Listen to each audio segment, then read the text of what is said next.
शेतकऱ्यांसाठी एक अतिशय आनंदाची बातमी आहे। 75% पीक विम्याची यादी या ठिकाणी जाहीर करण्यात आलेली आहे। गावांची यादी, जिल्ह्यांची यादी या ठिकाणी जाहीर करण्यात आलेली आहे, अशी माहिती कृषी मंत्री धनंजय मुंडे यांनी या ठिकाणी दिलेली आहे। 5 मार्चपर्यंत तुमच्या खात्यावरती 75% पीक विमा जी काही रक्कम आहे ती वर्ग करण्यात येणार आहे। जवळजवळ 1800 कोटी रुपये या ठिकाणी मंजूर करण्यात आलेले आहेत। संपूर्ण बातमी नेमकी काय आहे पाहूया।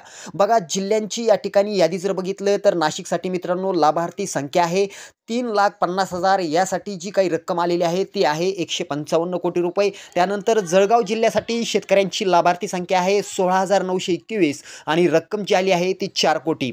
त्यानंतर नगरसाठी जर बघितलं तर 2,31,831 शेतकरी पात्र असून 160 कोटी रुपये या ठिकाणी आलेले आहेत। सोलापूरसाठी जर बघितलं मित्रांनो तर 1,82,534 शेतकरी पात्र असून 111 कोटी रुपये या ठिकाणी आलेले आहेत। साताऱ्यासाठी 40,406 शेतकरी पात्र असून यासाठी 6 कोटी रुपये या ठिकाणी आलेले आहेत। सांगलीसाठी जर बघितलं तर 98,372 शेतकरी पात्र असून 22 कोटी रुपये या ठिकाणी आलेले आहेत। बीडसाठी बघितलं तर मित्रांनो 7,70,574 शेतकरी पात्र असून 241 कोटी रुपये या ठिकाणी प्राप्त झालेले आहेत। बुलढाण्यासाठी बघितलं तर 36,358 शेतकरी पात्र असून 18 कोटी रुपये या ठिकाणी आलेले आहेत। धाराशिवसाठी जर पाहिलं तर शेतकरी बांधवांनो 4,98,720 शेतकरी पात्र असून 218 कोटी रुपये या ठिकाणी प्राप्त झालेले आहेत।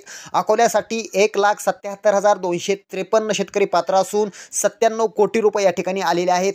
कोल्हापूरसाठी जर बघितलं तर 228 शेतकरी पात्र असून 1 कोटी रुपये या ठिकाणी आलेले आहेत। जालन्यासाठी जर बघितलं तर 3,70,625 शेतकरी पात्र असून 160 कोटी रुपये या ठिकाणी आलेले आहेत। परभणीसाठी जर बघितलं तर 4,41,970 शेतकरी पात्र असून 206 कोटी रुपये या ठिकाणी आलेले आहेत।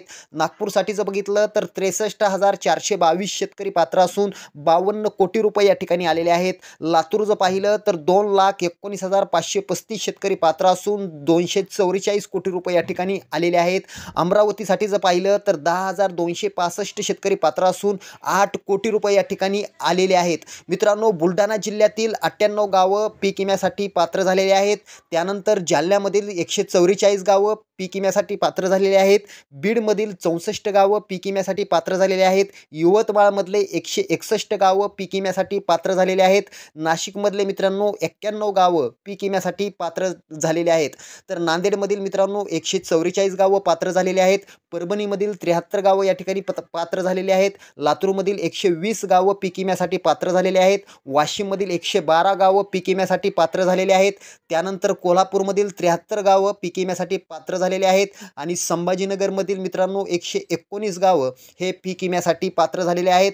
तर जळगावमधील 105 गावं हे पीक विम्यासाठी पात्र झालेले आहेत।